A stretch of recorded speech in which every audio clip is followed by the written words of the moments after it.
नमस्कार दोस्तों। भारतीय साक्ष्य अधिनियम की सीरीज में हम लोग पढ़ रहे हैं इलेक्ट्रॉनिक रिकॉर्ड, डिजिटल रिकॉर्ड, जिसके बारे में हम सेक्शन 61, 62, 63 पढ़ चुके हैं। सेक्शन 63 को डिटेल से हम लोग देख रहे हैं।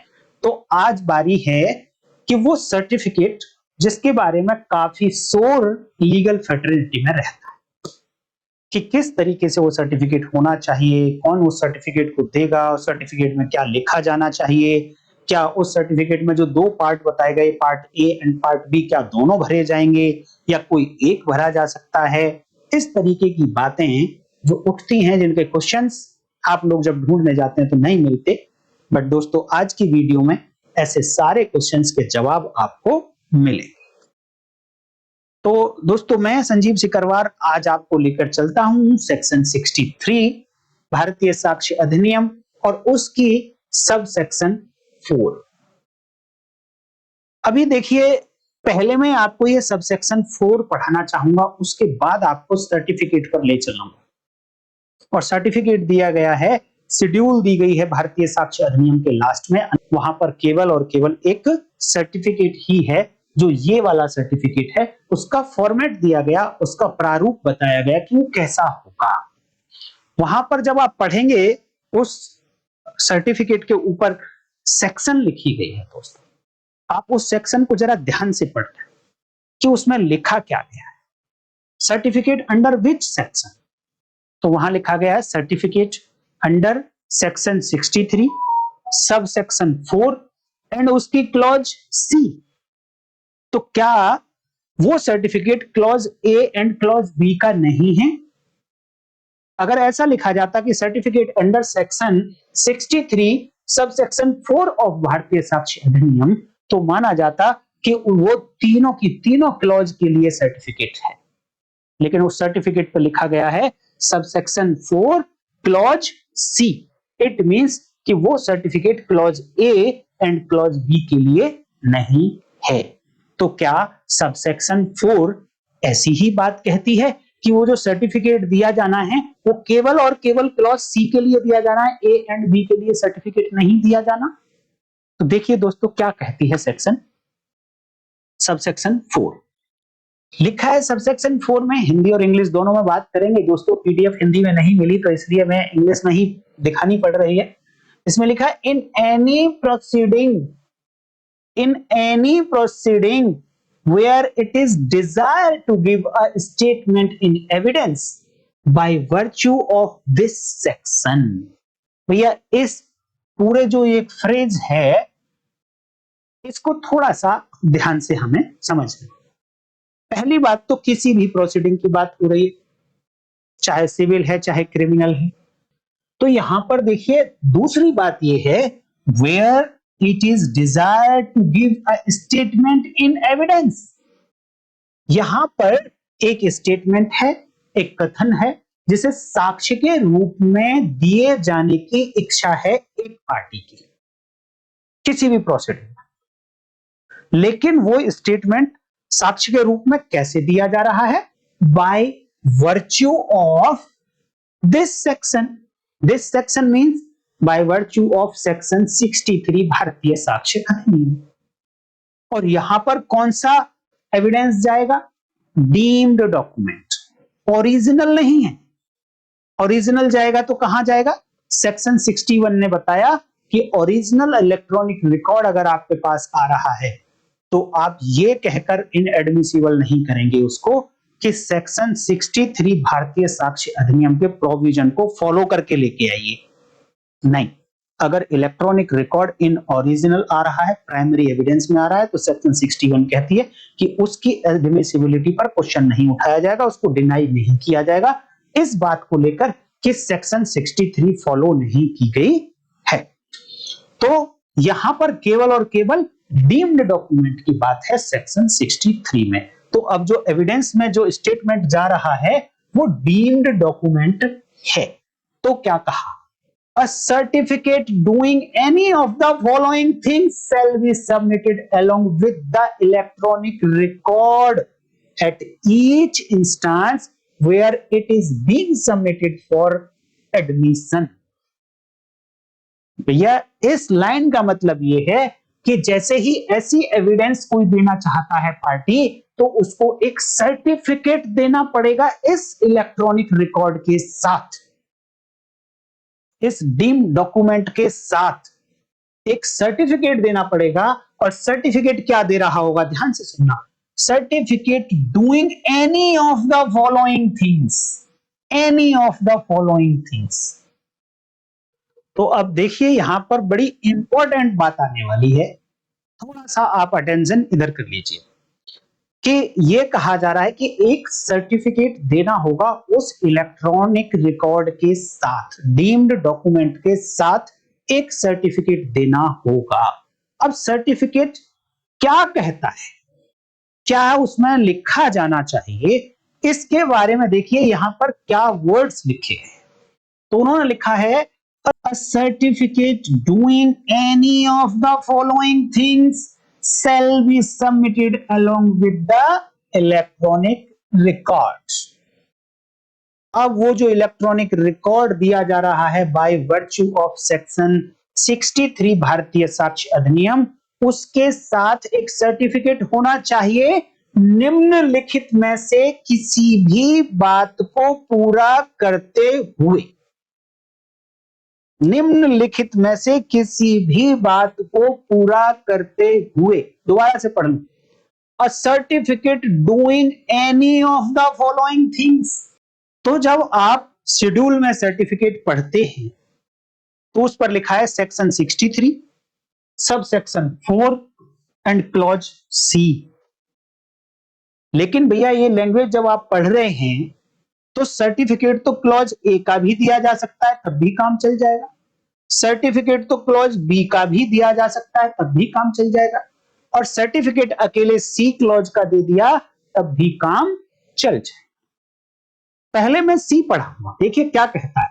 सर्टिफिकेट में क्या क्या लिखा होना चाहिए कि वो certificate dealing with any of the matters to which conditions mentioned in subsection 2 relate.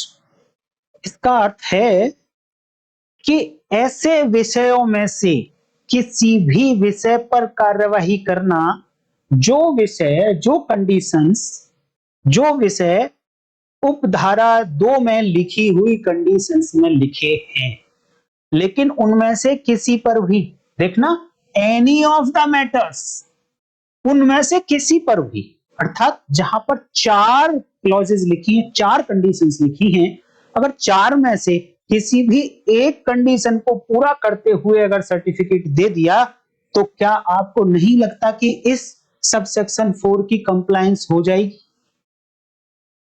मुझे तो लैंग्वेज से बिल्कुल ऐसा ही लगता है और उम्मीद करता हूं आपको भी ऐसा ही लग रहा होगा। तो यहां से ऐसा मीनिंग निकल कर आ रहा है कि जो सबसेक्शन 2 में 4 कंडीशंस लिखी हैं उनमें से किसी एक कंडीशन को पूरा कर दिया तो सर्टिफिकेट कंप्लीट हो गया। तो अब जो क्लॉज ए है और क्लॉज बी है सबसेक्शन 4 में, ये क्या कहती हैं भाई? ये इसका मतलब ये है कि जो सबसेक्शन 2 में 4 बातें लिखी हैं उनसे अलग हैं ये दोनों बातें। अब इन दोनों में से भी अगर कोई एक बात पूरी हो जाती है तो भी कहेंगे कि सर्टिफिकेट की कंडीशंस पूरी हो गई हैं। तो क्लॉज ए में लिखा है identifying the electronic record containing the statement and describing the manner in which it was produced। तो यहां पर क्लॉज ए में ये है कि भैया वो जो इलेक्ट्रॉनिक रिकॉर्ड है उसको आइडेंटिफाई किया जाएगा, उसको पहचान कर लिखा जाएगा, तो उसकी पहचान बताई जाएगी सर्टिफिकेट में कि ये क्या इलेक्ट्रॉनिक रिकॉर्ड है। एंड और डिस्क्राइबिंग, वो सर्टिफिकेट में डिस्क्राइब किया जाएगा, उसका वर्णन किया जाएगा, किस बात का? The manner in which it was produced, वो तरीका, वो मैनर, जिस तरीके से, जिस मैनर में ये इलेक्ट्रॉनिक रिकॉर्ड प्रोड्यूस किया गया, प्रेषित किया गया, प्राप्त किया गया, वो तरीका बताना होगा उस सर्टिफिकेट में। देन कहेंगे कि अब सर्टिफिकेट की कंडीशंस पूरी हो गई। ये थी क्लॉज ए। क्लॉज बी क्या कहती है? Certificate giving such particulars of any device involved in the production of that electronic record as may be appropriate for the purpose of showing that the electronic record was produced by a computer or a communication device referred to in clause A to clause E of subsection 3। भाई जब हमने subsection 3 पढ़ी थी उसमें देखा था कि एक चाहे कंप्यूटर नेटवर्क है, चाहे कंप्यूटर सिस्टम है, चाहे कंप्यूटर रिसोर्सेज हैं, सबको एक कंप्यूटर माना जाएगा। लेकिन यहां पर देखिए क्या बोला गया। यहां पर बोला गया कि वो कंप्यूटर कम्युनिकेशन डिवाइस जो सबसेक्शन 3 की क्लॉजेस ए से लेकर क्लॉज ई तक जो बताया गया, वो कंप्यूटर, वो कम्युनिकेशन डिवाइस इसी कम्युनिकेशन डिवाइस से ऐसा इलेक्ट्रॉनिक अभिलेख, ऐसा इलेक्ट्रॉनिक रिकॉर्ड प्राप्त किया गया है, ऐसा सब कुछ लिखा जाना चाहिए। लेकिन इन्होंने कहा है सच पर्टिकुलर्स ऑफ एनी डिवाइस। भैया उस कंप्यूटर नेटवर्क में, उस कंप्यूटर सिस्टम में कोई भी device, any device of any device involve, यानी किसी भी डिवाइस का पर्टिकुलर्स हम दे दें और बता दें कि ये जो इलेक्ट्रॉनिक रिकॉर्ड निकल कर आया है ये इस इलेक्ट्रॉनिक डिवाइस से निकल कर आया है। क्या केवल एक डिवाइस का रिकॉर्ड दे देने से, पर्टिकुलर्स दे देने से बात बन जाएगी? लैंग्वेज देखने से तो ऐसा ही लगता है, लेकिन नहीं, क्योंकि इस सबसेक्शन 3 में बोला गया था कि ये सारे मिलाकर एक कंप्यूटर बनाते हैं। तो मेरी अपनी ओपिनियन तो ये है कि सबके सबके बारे में बताना पड़ेगा, कि इन सबके पर्टिकुलर्स देने पड़ेंगे कि ये कंप्यूटर था, इसमें ये सिस्टम्स लगे हुए थे और इन सिस्टम से, इस कंप्यूटर से ये रिकॉर्ड प्रोड्यूस किया गया है, इससे तैयार किया गया, तभी जाकर क्लॉज बी पूरा होता है। देखिए जो लैंग्वेज यहां पर लिखी गई, जब मैंने लाइंस, बिटवीन द लाइंस मैंने पढ़ा, वर्ड टू वर्ड मैंने पढ़ा है आप लोगों के लिए, तब यही मीनिंग निकल कर आता है कि उन 4 कंडीशंस में से आप किसी को भी पूरा कर दीजिए, इन 3 कंडीशंस में से एबीसी में से आप किसी को भी पूरा कर दीजिए, तो सर्टिफिकेट की कंप्लायंस हो जाती है। लेकिन मेरी अपनी पर्सनल ओपिनियन है दोस्तों, मैं ये नहीं कहता हूं कि मैं कोई परफेक्ट बात कह रहा हूं या मैं परफेक्ट हूं लॉ में।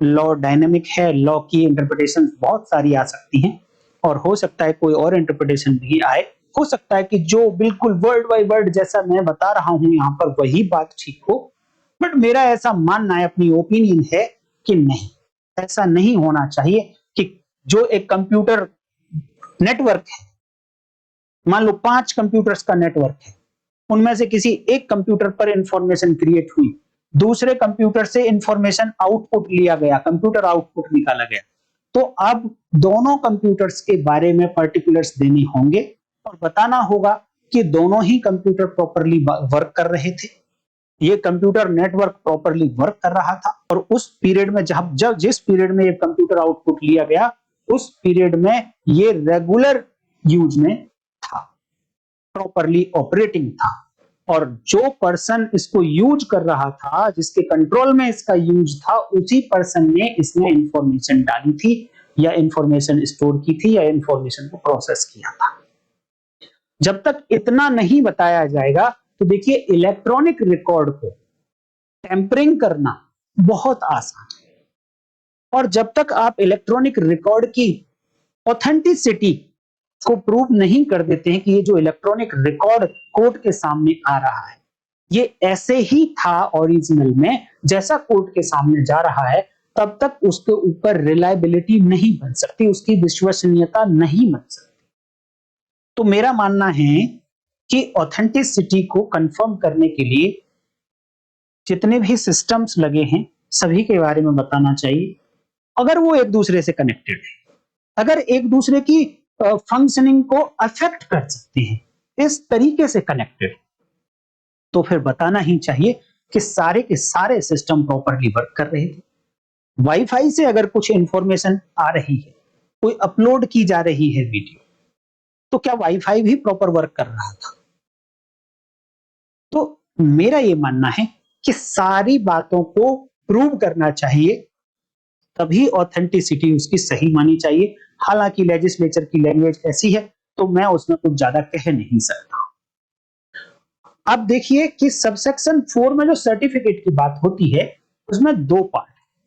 पहला पार्ट तो हमने डिस्कस कर लिया, और पहले पार्ट में भी अब आप ये देख लीजिए कि वो जो सर्टिफिकेट शेड्यूल में दिया गया है, जैसे मैं अभी दिखाऊंगा आप लोगों को, उसमें लिखा गया है section 63 subsection 4 and clause C.